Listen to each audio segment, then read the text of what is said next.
yeah, just about as groovy as a 10-cent movie. I'm your man, Calvin Gibbs. Welcome back to Drama Talk Radio.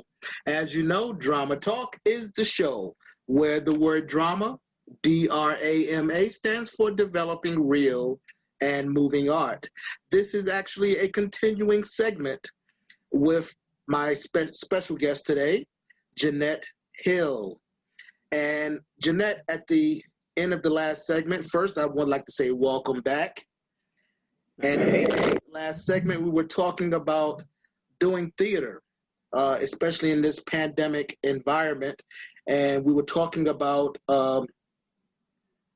people will never see a reading of a of a JWHill Hill production being done with actors on stage dressed in black, all looking the same, no props, reading. No. And can you explain again why that will never happen? Because we are doing theater, and you need to. I'm creating a world, and my world is not black and white. So I need you to become the characters that we've created. As writers, we put a lot of time and effort into creating these people. Mm-hmm. So when we're doing this development, I want to see your take on who these people are. Okay. And I don't think you can show me that sitting in black, stifled, reading off of paper. And two, I think the people that are watching, as much as they say, even the purists who say they just want to see, is it a good story? Whether it's a good story or not isn't predicated on them being in black. That should not be a deterrent. That should be, them dressing as a character should be an add-on and not a deterrent from the story. Yeah, that would definitely. It's a reading. It's still a reading. And that would definitely bring the people into it if the actors look like the characters. Exactly. So you have a current project, which is a bi-weekly streaming reading series called Monday Magic. Yes. And we're having a lot of fun. Yes. Okay, so where is that seen at? We see it. Right now we're running it live on, well, it's videotape, but it's done as a live streaming with the intro and outro on my Facebook page, which is JWHill Productions Facebook, and we're also bringing it out through YouTube, my YouTube channel, which is JWHill Productions LLC. Go in and subscribe so you don't miss anything. That's my quick plug on that. Okay. But we do that on every other Monday night at 7 p.m. Eastern.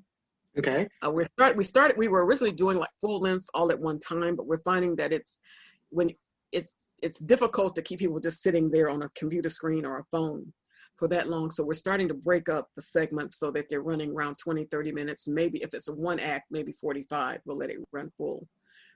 But we're finding that people, they enjoy it. Some of them people, they talk back as if they're in a real play. They start talking back, to the, talking back to the actors. And I love it because I'm always interested in what the audience has to say. So I'm always watching for the audience. So they're enjoying it. Oh, I know somebody like that. Oh, there's somebody at my church like that. Oh, my brother-in-law used to do the same thing. And I love it. I love it. Fantastic. Now you also have another project called This Woman's Worth. Yeah, that's I get cultural funding from the city of Austin. I tell them what projects I would like for them to help fund, and this is one of the ones that the last one for this fiscal year, because the fiscal year ends September 30th, and it's an upscale. We did a take on Me Too from the cultural movement aspect, right? But from our advantage, which is not in the boardroom with that, because it happened to us in kitchens, basements, bedrooms. So that's the Me Too that I wrote about, including men who had to deal with that happening to someone in their family. But this one is from the boardroom perspective, and it's about what it takes sometimes for us to get there, to get through that glass ceiling, and what secrets we have to keep to stay there. And so that's what This Woman's Worth is going to be, and how much are you willing to pay? Okay, and when you say us, you mean African-American women, of course. African-American women, yes, African-American women. I started calling this my Viola Davis play because in my mind as I was writing it, it was Viola Davis. I kept seeing her portraying this woman. over and over again. And so I couldn't think of a title for it forever. And I said, I don't know what I'm going to call this. I have to stop calling it the Viola Davis play. That's what I kept. When someone asked me, what are you working on? I'm working on the Viola Davis play. Oh, she's going to be in it? No, but whenever I write it, this is who I see as this character is Viola Davis. Now, it's funny that you should mention her because, no lie, at 6 o'clock this morning, my wife and I were in bed having a discussion about Viola Davis. Well, she was having a discussion. I was listening, basically. And she had, I guess she went to bed or sometime during the morning, woke up and was listening to a podcast or some kind of audio about Viola Davis's life. Yes. And how hard her life was. So my wife decided to wake me up 6 o'clock this morning and share with me. So that's why I said it wasn't. In marriage, wonderful. It wasn't a discussion. It was one-sided because I was just like listening and like, why am I listening at this at 6 o'clock in the morning? So funny that you should mention her on this day. So maybe that's a sign that you will get to make connection with her to use her in the production of This Woman's Worth. Yeah, well, as I stated, I know her husband. So her husband is from Austin. Oh, okay. So yeah, I know. I've met her husband. Okay. So, well, there you go. You got godmother. I said, I'm down from that six degrees of separation to 2. Okay. There you are. I said we'll see how that works. But yeah, I can see her. I can see her in this, and it's part of my ongoing thing. The Amen Circle. Everything I write is about the Amen Circle. This world I've created for Black people. And so every story I write, every character I create, everything I do happens in some area of the Amen Circle. Okay. We're going to have a podcast on some of these too, by the way, but go ahead. Okay. Well, when that launches, please come back and let us know about that. But I want to ask you a question about that. Black theater. I pretty much know the answer because I've been through it. I've had the comments sent to me, but why Black theater? That's the question I put to you. Why Black theater? Why not just theater? Well, I would preface it by saying, if we go look at the board of every Broadway, every regional, every community theater in the country, if not in the world, but we're going to talk specifically about the United States. In this country, I'm afraid that it is not melanin reflective. And I just have a hard time with someone else telling me what my story should be, what stories I should like to see, how I should like to see characters portrayed. Because as much as you may love me as my white best friend, you will never understand my walk. You will never understand it. So I need that. That is why my tagline is that I tell our stories and I tell them in our voice. Okay.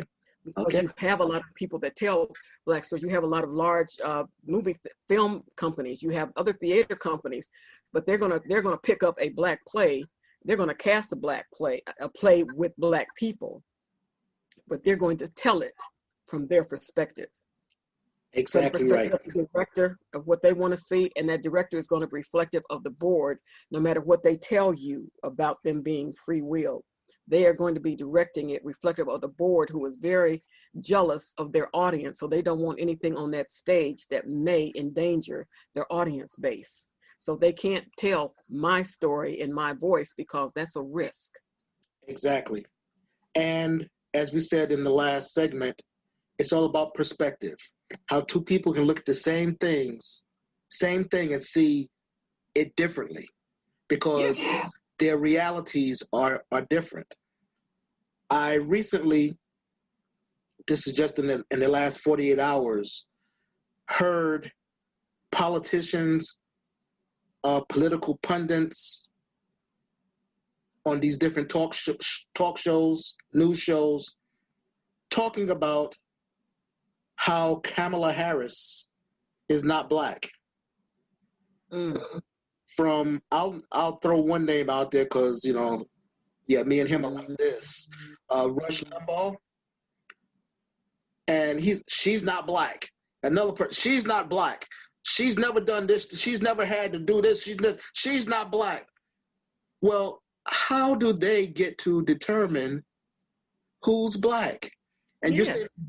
you're saying the same thing with the productions. How do they get to tell our story when they haven't lived our story? Exactly. And I never understand. And what gets me is, why do you think you're in a position to dictate what black is?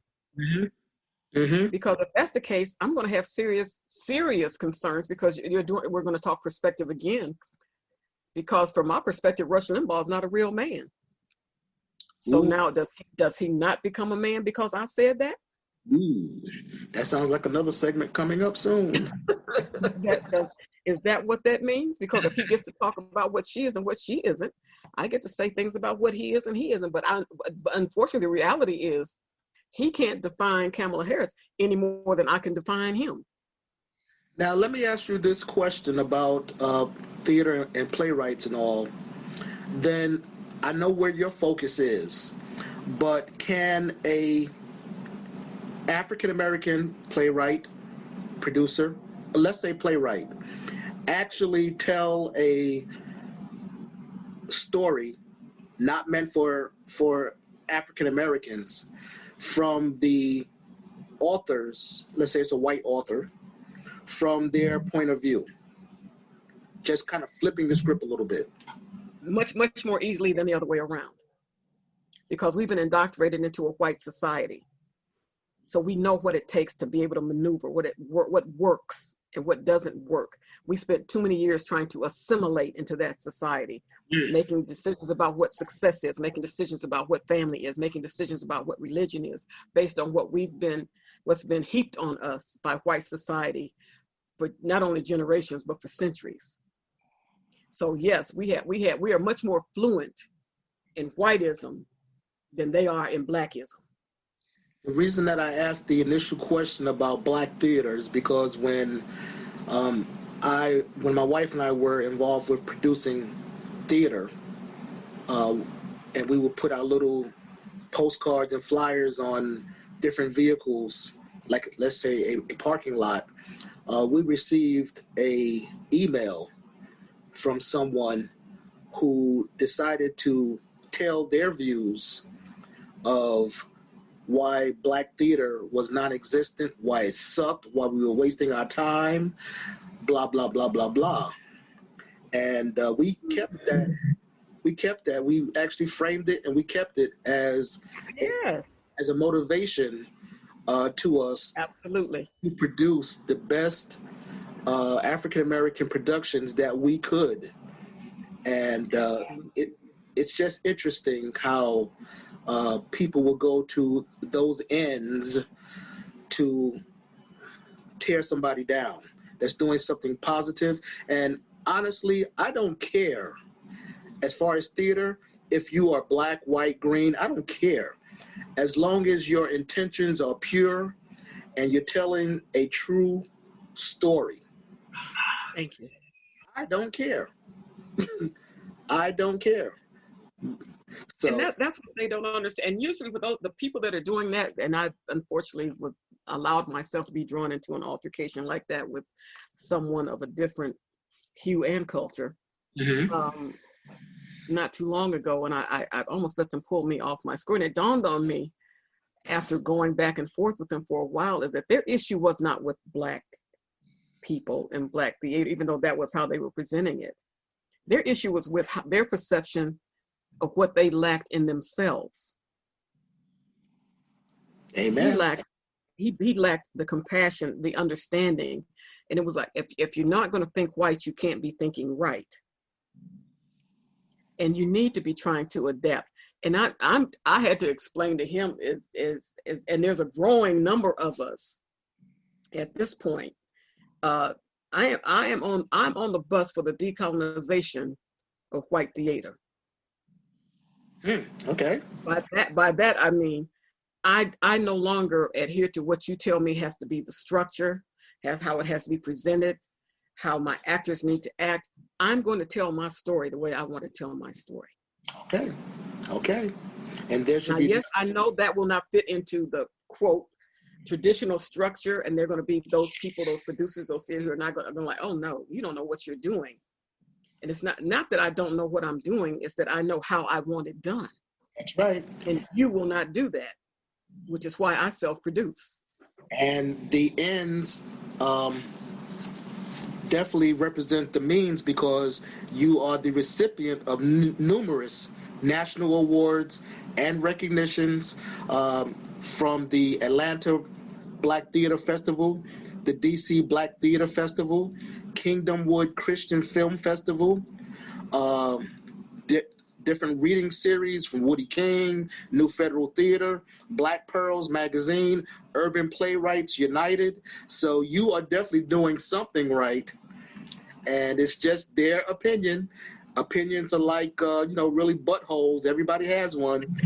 And I'm going to let them have theirs. And I upset them because I say, well, then let me help you so that you don't have to even really think about this a lot. My play is probably not for you.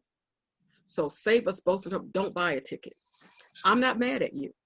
I'm not mad at you. My plays, I'll tell Black people, my plays are not for everybody. So if that's something that you already tell by the way that you read about it, that it's rubbing you the wrong way, stay home. Take your wife to a movie. Go eat at a restaurant. Go take the kids to the playground. Don't come. Go do something that you enjoy. Netflix and chill, right? Exactly. Go do something that you enjoy. I'm not mad at you. Okay. And I'll let you do that. I have Black people that tell me they don't like the way I write, and my response to them is, and I usually carry a spiral. I carry extra spiral and a pen. So when you start telling me how I need to write my plays, I present you a spiral notebook and a pen. And my promise to you is that when you do your play and you get it produced, I will buy the first ticket. Okay. There you go. So Jeanette, I know that you are sought after to do different workshops. What advice do you give to any aspiring playwrights? Be true to yourself. Don't try to copy. August Wilson was great at being August Wilson. Okay. Susan Laurie Parks is great at being Susie Laurie Parks. Tyler Perry is great at being Tyler Perry. We don't need any extras. What we need is you being your authentically true self, telling a story from a perspective that only you can tell it. Find your voice. Find your voice. Find your voice. That's something that I tell people that has aspirations to be public speakers. The first thing you have to do is find your voice. And after that, everything else kind of falls into place. Right. So find your voice and know your why. I love that one. Know your why. That's right. It all begins with that. I love that.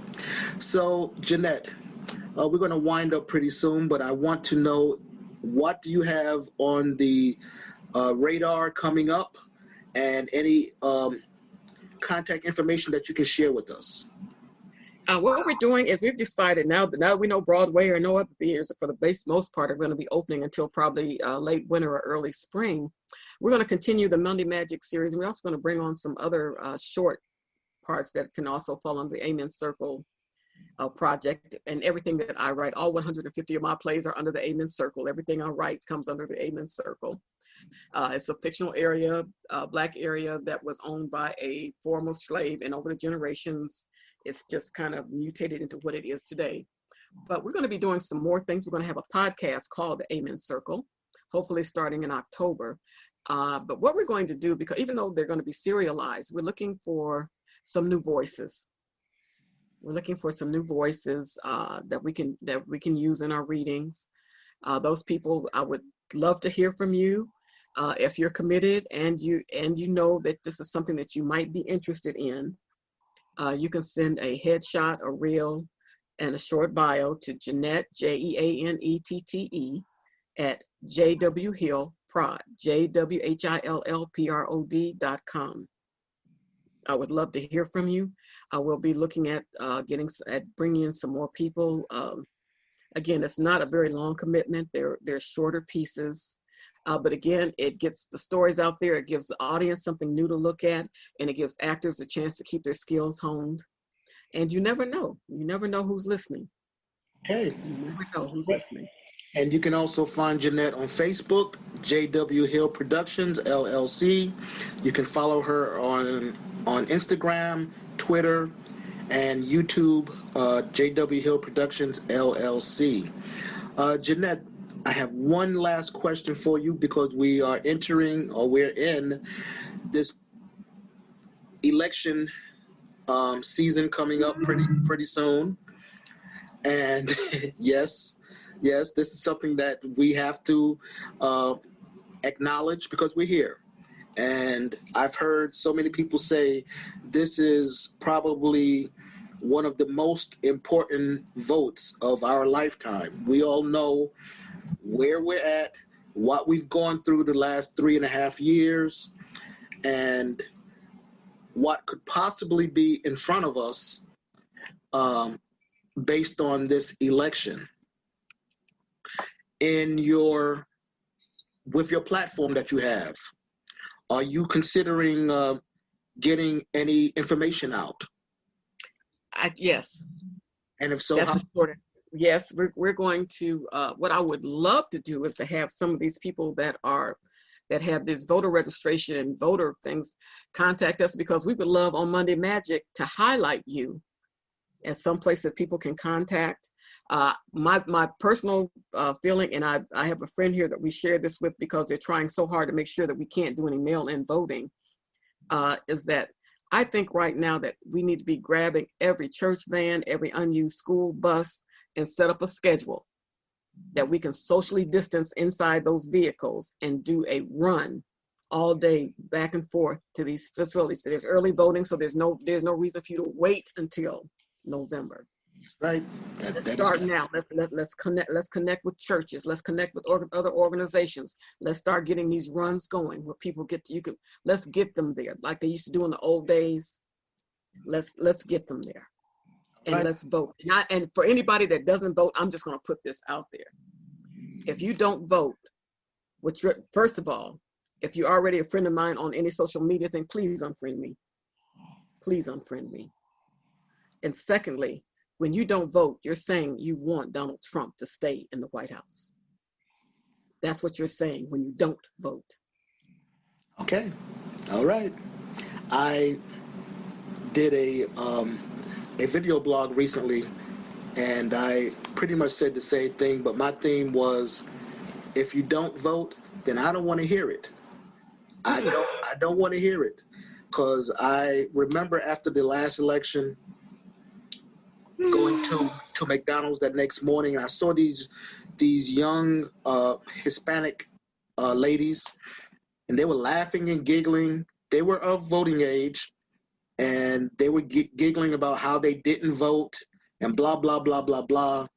And of course, we hear all the complaints going on now from people across the board. But if you don't get out and vote and things get worse in this country, I don't want to hear it. I don't want to hear it, because this is our opportunity. You can't have a post opinion if you didn't have a pre-action. Mm-hmm. And I knew that you would have some kind of thought on that, because you are Jeanette Hill, and I didn't want to end this without getting some kind of response from you on that. But it's so important. So Jeanette, let me just say it this way: get your butt to the booth. Uh-oh, there you go, point blank. That's what I need you to do. Get your butt to the booth. Well, that says it all right there. Jeanette, I want to thank you so much for being the guest on Drama Talk Radio. It's been a pleasure to speak with you. Please feel free to come back again. We'll talk real soon. And yeah, I appreciate it. Thank you so much, and much love and much success to the new venture. And by the way, you guys check out this logo. I am truly, truly loving this. Born to Speak to You. I love it. Yeah, well, sometimes when you realize what you're here for, you got to go with that as the title of your company. And I feel that I found my voice. I've done all the training and getting ready, and now I am born to speak to you. So I'm going to see if I can move that way in Toastmasters. We'll see. Marva will be jumping and shouting because I mentioned Toastmasters in an interview. But yeah, I'll see what I can do on that. I'll see what I can do on that. There part. you go. And I will see you at a Toastmasters meeting in Maynard, Texas, real soon. We're looking forward to it. We are looking forward to it. So again, thank you, Jeanette. I am your host of Drama Talk Radio, Calvin Gibbs. It's always important that we take 2 steps to the rear and get on out of here. Until the next segment of Drama Talk Radio, we exit stage left.